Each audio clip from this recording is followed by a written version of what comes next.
Welcome to Two Travel Dads Podcast. Here we share our favorite destinations, travel tips, stories from our adventures, and bring on awesome guests to share insights into their travelsome lives.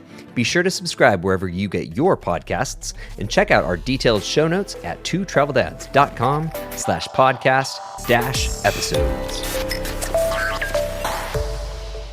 Hey, welcome to another episode of Two Travel Dads Podcast. I'm your host, Rob Taylor. And today I don't have Chris with me, but I do have a special guest, which I love having special guests. It is my friend Colleen, who is, I'll let her introduce herself, but she is a remarkable person on many different levels. And did a little preview. We've got many podcast episodes coming. But today we are going to speak with Colleen about photographer life and what it is that she does, how she does it, and what makes it something that is special and a source of joy for her. So why don't you introduce yourself and give us just maybe a quick little 47 seconds of how you got into photography, not just as a fun thing, but as a means for life. Go. Yeah, so hi, Rob. Hi, everybody. Thanks so much for having me, Rob. This is going to be so fun. My name is Colleen, and I never intended to be a photographer. I'm an ex-software engineer, and I took up photography as a hobby to my stressful job. I worked for Intel Corporation for about 10 years, but about halfway through in 2001, I got really stressed out, and my mom handed me a brochure to a local community college for an intro to photography class. And she said, Colleen, we think you need to get a life. And be careful what you ask for, Mom. And so I went into this class without a camera or a clue. And I ended up selling my work. It kind of just snowballed, and I ended up doing a lot of different types of photography. But now I am settled into being a full-time freelance photographer, writer, publisher, instructor, speaker. Like, it's kind of evolved beyond photography, but photography has been kind of at the core. And I'm focused in nature photography, mostly focused on water management, river, lakes, water, anything involving water really is kind of where I'm focused. So I think that was longer than 47 seconds, but that's about the shortest intro I've ever done. So I made a list of questions and things that I want to talk about, but I think actually let's kind of start there with what you just mentioned.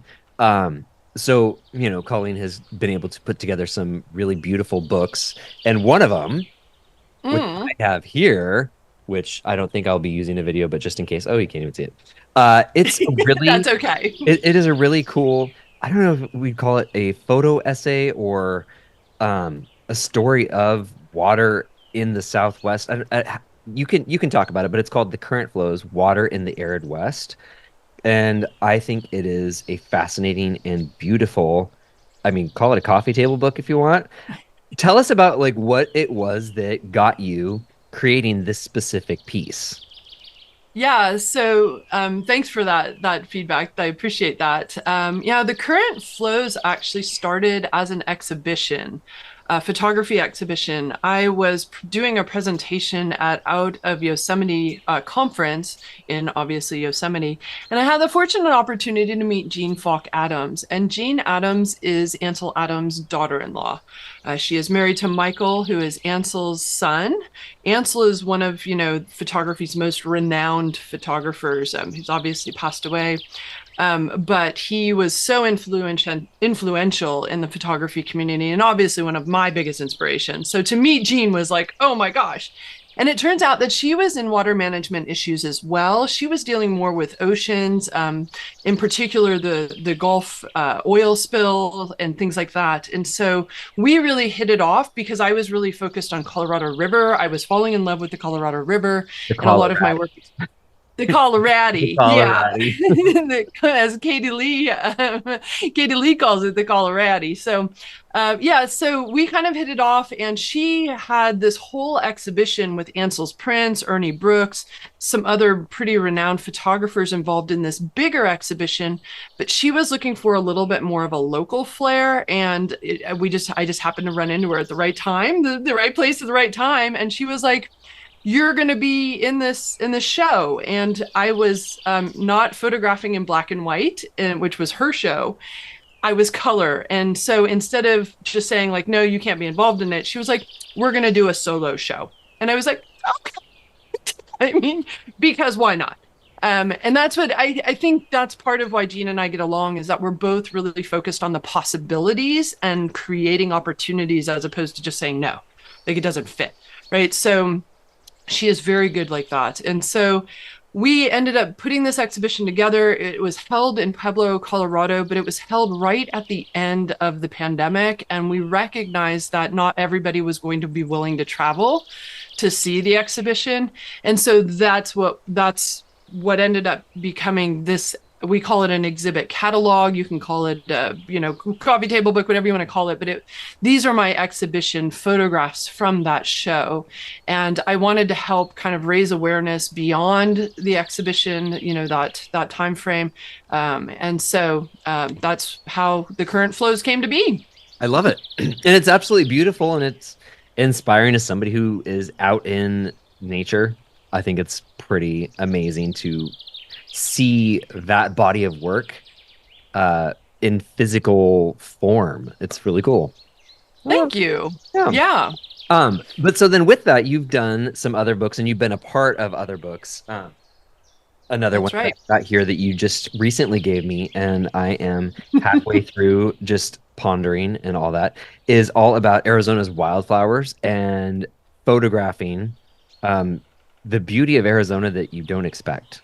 I So, know, right? yeah, so tell Like, us about that. Where did this book come from?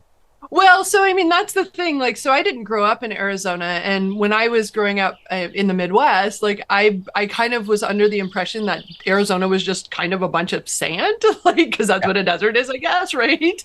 And so when I came out to Arizona, it was quite fascinating that it is so full of life, and there is so much going on between, the desert, the valley floor, all the way through the mountains, and so. Over time, as I transitioned from my corporate job into photography, I ended up meeting a gentleman named Paul Gill, a great friend of mine, a phenomenal photographer, and we would get a lot of questions about like, okay, where should we shoot? Like, where do we go? And Paul was so great at he just knew Arizona so well. He was a native, and he had been photographing for a very long time, specifically wildflowers. And so it was like, okay, well, where do we go to find the flowers? Like they're so fleeting.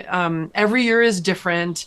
Like the timing is different, and so like it's kind of a treasure hunt, kind of like. And so we decided it's, I guess a lot of things in my world start off like this, like, what if we put a book together? And like, what if we did this? And so we just started winging it. And I had never put a book together before. I had great direction from many folks in the Outdoor Writers Association of America, OWA, which we're a part of. You and I are part of. Whoop whoop. I had written a query when I went to my very first conference in 2010. I wrote a query with the hopes of selling this piece, this to some editor, some publisher. Like I wasn't even sure what I was doing, but I had the whole marketing analysis and I had the whole thing. And I was told that I should keep the idea to myself and that I should self-publish it. And they taught me how to do that. And then I ended up starting a publishing company. And then it just, you do this, right? Like you get started on one thing and then it snowballs and it becomes something much bigger. And so that's what it ended up. We ended up self-publishing the book. And it is our way of trying to help people enjoy the beauty of Arizona. And it's funny, I thought it was like, a 5-minute thing, but it's actually Arizona blooms from kind of the middle of February all the way through maybe kind of mid-September. We have, a spring bloom, we have a monsoon bloom, which is separate. And so there's so much going on. And so we wanted to pack the book with all of that. I love it. And I love that you are self-publishing. So your Acadia book, did you also self-publish that one? I did. And a lot of it, that was just kind of a cut and paste structure from the wildflower success. So, people really liked that format and the approach. And so it's not just about location based and like what gear to bring, but it's also a little bit more of like creative inspiration and like how do you approach a subject and what kinds of things are you thinking about when it comes to composition and things like that. And so they are both photography guidebooks, but in obviously different places because Acadia is in Maine and like on the other side of the world for me. But they all like pretty much the guidebooks, everything that I do is to really help others enjoy the outdoors safely and through their own lens, metaphorically and literally. And so I want to help people, make the most of being outside and their life. And yeah. Well, so thinking about joy and photography and all that stuff, when you start to take a hobby, something that you do that makes you happy and is your creative outlet, and then you turn it into a business, how do you continue to make that like the thing that is your driving joy factor? Because I know that sometimes I'll get really amped about writing and then I'll discover, oh my gosh, look at the snowball that I really have to work on. And I will create a huge chunk of stress in my world that also is a part of my business, but it's also the thing that brings me happiness. So, how do you I manage? totally get that. Because I mean, you've got all your photography, you've got workshops that you do, you are also publishing. How do you keep it a source of joy? Well, and I think this is my biggest challenge is that it's all fun. And that's not how photography started. Photography started as my escape from corporate America. Yeah. It has evolved into my joy. And I think one of the biggest privileges of being a freelance is that I can wake up at any time. I can change my course at any time. I could do it when I wake up. I can do it right now. I could do it in 10 minutes. I could do it 2 years from now. And so if I find that I'm in a ball of stress, which does happen, like you get so excited about it, and then you're like, all of a sudden, like, you're like, wait a minute, where am I? like, and then so kind of my guiding principle is if I'm having fun, if I'm learning, I'm going to keep doing it. If I'm not having fun and I'm not learning, I'm probably going to stop and do something else, at least temporarily. I may come back to it, or I may just discover that it's not really fulfilling for me. And I do that on kind of a yearly basis. I do it on a moment to moment basis, but in a bigger picture, like from a business perspective, so that I at least stay in some direction. I have priorities, and so those priorities change from year to year. Right now I am very focused on publishing my next book, and so all of my creative energy, all of my business, stuff activities are going into releasing this book, which takes me away from some of the photography time, right? Yeah. Workshops are near and dear to me because I love teaching as much as I like making my own photographs, and so for me, it just kind of becomes a little bit of a juggling act between those three major things. It's just for me, the priorities help me really, really hone in on what my favorite thing to do is, simply because there's just millions of things that I would love to do, and I just can't get to them all. Like, there's so much fun. There's It's so much fun. it's so good to hear somebody else talk about this because I've been managing my own business for a long time, and people are like, oh my gosh, Right. how do you do that? Don't you get tired of it? And it's like, no, because it is just each thing that I choose to take on, whether it is another article or a project for an actual client or recording podcast episodes, like each thing has its own like driving force that kind of feeds everything else. And I love hearing that from somebody else too. Well, passion is incredibly strong, right? And they say, there's all these quotes about like, if you love what you do, you'll never work a day in your life kind of thing. I work more now than I ever did at Intel, Yeah. but it's driven by passion. Like, and it's driven by purpose. And when you have that motivation, it doesn't feel stressful. It's still work, but it feels joyful, right? It feels exciting. That, all of the things that you do, especially, and you do a lot, you do a lot, that you're making a difference. That you're helping people. That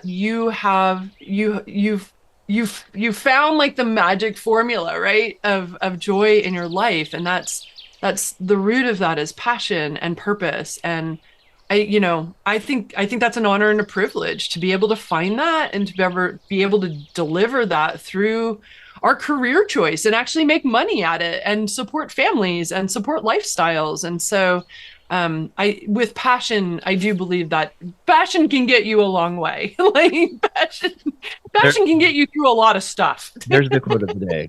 So, funny little side quest here is so the book that you've got coming out in a couple months, which we'll talk about in a different podcast episode. Yes, As I was going through and reading, I was making notes to myself about the different quotes and things that you had written out because you that's really, amazing. well, you're this fantastic wordsmith in a different way than like Dickens or somebody. You're Colleen. Which I'm going to take as a compliment because I Yeah. want to be me. Dickens is amazing, but I want to be me. But it's funny because like you really capture like the things that both bring you joy and kind of soften like moments of like heartache and stress in the Hmm. way that you write. And I think it is also reflected in a lot of the photographs that I've seen from you. Like you can kind of see, I think, probably where your mind space was when you were creating. And I love that about you. And I think it's a fantastic quality. Hmm. Well, thank you. I love that you pick up on that. Like that is incredible. I do try to be emotional in my work. I do try to channel my energy into my work. And the fact that you're seeing that is it Oh, just good. kind of it kind of Yay! warms my heart. Like You're being I'm gonna have a successful at moment it. here. Yeah. Oh, good. Well, so with that though, doing like this work and creating these landscape images and stuff, how do you feel like that let me reel it back. How do you, because I had made myself some like different questions and stuff, and then I was Yeah. starting to walk down a different path, which is okay. Um, how do you feel like you are setting yourself up to create these images? You are able to capture what it is that you're feeling or the story that you're wanting to tell, whether it's about water or as others are going to read about personal journeys in the desert on the water. How do you set yourself up to actually photograph these little vignettes of life in the landscape? Like what's your process? Yeah, so my process has evolved. It's very different than when I started. When I started photography, my goal was to go out and make a photograph of a pretty picture. And I never really liked my Which there's photographs. nothing wrong with doing that. There's nothing wrong with doing it. There isn't. I was copying other people's compositions by going to cliche locations and iconic locations, and that was never really bringing me joy. They were beautiful pictures. They were sellable. I was making a good living off of it. It just I wasn't feeling all that connected with the landscape. And so there's this whole, I have a very long story about transformation and my artist in residencies and things. We can talk about that later. But my process now is that I go into an adventure. I don't go on photo shoots. I don't go out with the intent of making a photograph.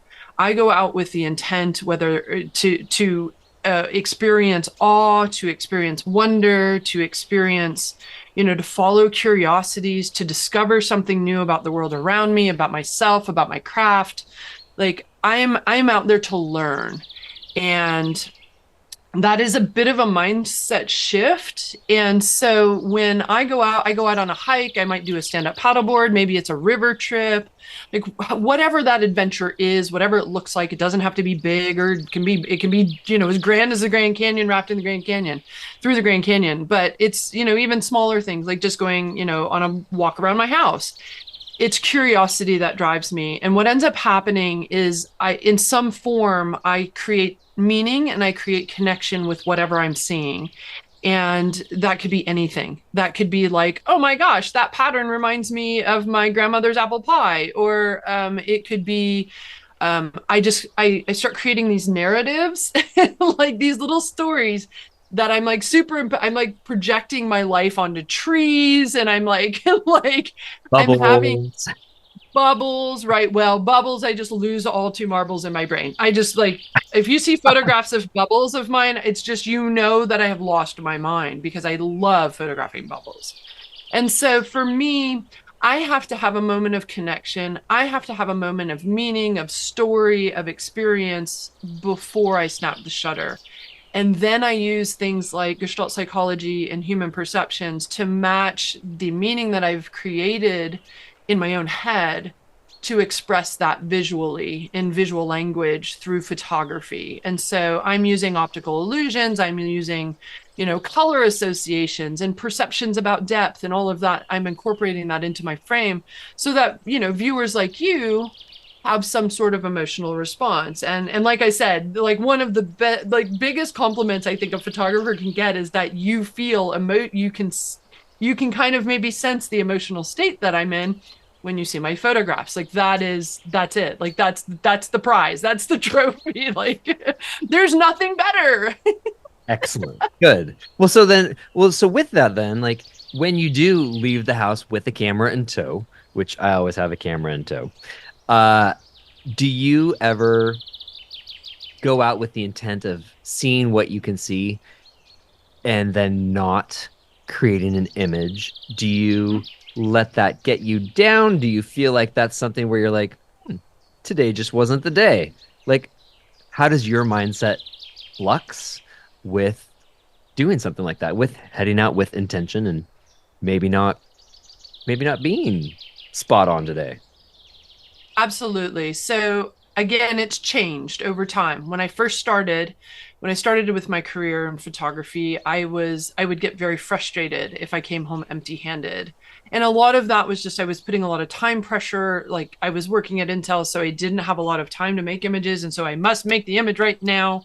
And so a lot of it was just trying to control external Mhm. circumstances that I didn't really actually have control over, This is a like different weather. podcast episode. Yeah, yeah, kind of. I had issues like yeah, I was a little bit controlling, right? So like I wanted to control the weather. Like why didn't the rainbow just magically appear on my schedule? Like right? And so I would get very very frustrated about when things didn't go my way. The thing is that the universe doesn't care what you think and what you visualize. And so again, kind of in that transformation when I flipped, I started realizing that it was okay. Like again, it goes back to that growth mindset. My sole purpose for going out into the world is to learn and to have moments of awe and wonder and experience the world in whatever form it happens. And so now I go out with the expectation that I'm not going to make the photograph. Like I have no intention of making a photograph. And so that means if I come home without making a photograph, like it's cool. Like I've had a great experience. That's called an autotelic personality or an autotelic approach. It's doing something just to enjoy the experience as opposed to um, like focusing on some end result. And so That's that's awesome. that's how I practice things today. Is I'm just there for the good times.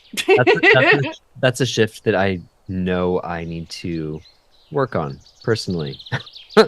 because I've been in that create for business Hmm. mindset and mode for so long that, like, for example, we're heading to Peru next month, and it's supposed to be a fun trip, but I'm also researching it like it's going to be a work project. And if something comes from it, great. But at the same time, like, I know I'm going to write about this. I have to write about this. So that's I Yeah. I need to shift, especially like in the next month, teach myself to release that a little bit before we leave because I want to enjoy and not feel compulsory creativity. Right. That's Like, not how it works, right? You can't force it, yeah, right?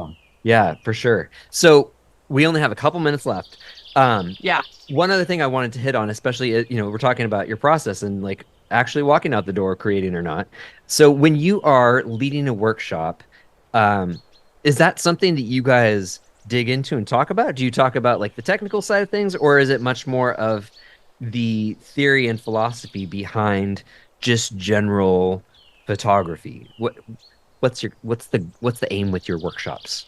Yeah, so mine are educationally focused. They just happen to be in beautiful locations. And so with photography, you have to have a combination of technical and creative. And so I ask my participants what they want to learn so that they have their goals, and I tailor every workshop to their individual goals. But ultimately, kind of as an overarching principle, I'm teaching a visualization driven photography. It's based on the Wallace model of creativity, which is preparation, incubation, inspiration, illumination, and verification. And so, how does the creative process work? And the technical aspect absolutely fits into that. So without knowing how to use your tools and how to actually photograph, it's hard to be like, oh, I see that and this is how I put it in the frame. And so there is kind of this translation and language that we have to go through. And so I teach that. And most of all, I try to encourage a safe, supportive environment for learning, for asking questions, and having a pretty darn good time. Like creativity happens when you're relaxed. And so, I obviously want people to have these amazing experiences in these locations, but I also want them to relax so that they're connecting with the stories that are out there and giving them the confidence that they're going to be able to create something no matter what happens. And I think that's, going back to your trip to Peru, is knowing that you have the ability, you are an amazing storyteller, you have the skills, and you are going to respond to your environment in pretty remarkable ways. And just having that confidence that you will, I know you, that you have the ability to tell the story no matter what happens, even if it doesn't go entirely according to plan. And I mean, let's be honest, how many times do things really go according to plan? I mean, Yeah, so it's I'm trying to solid teach point. yeah. I'm trying to teach in confidence. I'm trying to instill confidence. I'm trying to help people become a better photographer, become a better human being, whatever that looks like. I'm just hopefully helping them progress, moving them downstream in their own journey, and hopefully finding joy and finding success in that journey. I love that. Gosh, I could talk about photography all day, but we must limit our I know. and we Me too. must. Is there any kind of final parting thought that you would want anybody who's listening is like, you know what? I'm not a photographer. I just snap pictures with my phone, which is absolutely fine, and I have great success with my phone. What's like a kind of parting photography thought that you think can apply to almost anyone? Yeah, so I think creativity doesn't always fit in the rectangular box that the camera manufacturers have given to us. Hmm. And so I think creativity can be expressed in a variety of different ways, and the tool doesn't matter. So like whether you use a, big girl or a big boy camera, or you're using an iPhone, or you're using I don't know, maybe you're playing the flute, or maybe you're doing an interpretive dance. We are celebrating the moments that are important to us. The tool doesn't necessarily matter. Like we create images with our brains, we connect with the world with our perceptions, not just seeing, but all of our, sensory capabilities, smell, touch, taste, all of those things. And so how that gets expressed out into the world is it the tool doesn't is irrelevant. So like the joke that we have in photography is like when you're cooking a great meal and you put the plate down and you offer the great meal, people say that's a fantastic meal. They don't ask you what kind of pan you use to cook it in, right? And so that's the same thing with photography. So people who are using iPhones, I want to encourage them if that's what you're excited about, like keep expressing the world, keep expressing those moments that are important to you. This is a record of your life. This is the legacy that you are building here and now. And I like to believe that sharing photographs, brightens our world, makes it a better place, and so inspires people to see all the things that are out there. So that's kind of what I would offer. That was well said. And if I were to sum that up, I would say it doesn't matter the tool as long as you are sharing the story that you see. That was There, my summation. that's it. Yeah. That's the whole thing. Oh, Yep. well, thank you for joining me today, and I can't wait for us to share more because I've got a whole list of things that we have to talk about. Okay. So, in the meantime, everybody, you can watch for Pauline's upcoming book, So Said the River, which we're going to talk about in another Yep. episode, and watch for her to just show up in your life in one way or another. And thank you for coming into my life and being a part of that and being here today. And I can't wait to talk to you again. I can't wait. Thanks so much, Rob. I so appreciate what you do, and I really enjoyed our conversation today. I look forward to chatting some more. Yeah, thank you so much for listening, everyone. And don't forget to hit that subscribe button. Colleen, I will talk to you soon. Sounds good. See ya. Two Travel Dads podcast is created by Rob and Chris Taylor in St. Augustine, Florida. We'd love to answer your questions here on the podcast, providing both our experience and stories to share our own insights into whatever you're wondering about. Visit twotraveldads.com/podcast-episodes to leave your questions and to check out past episodes and show notes. Don't forget to hit that subscribe button and have an awesome day.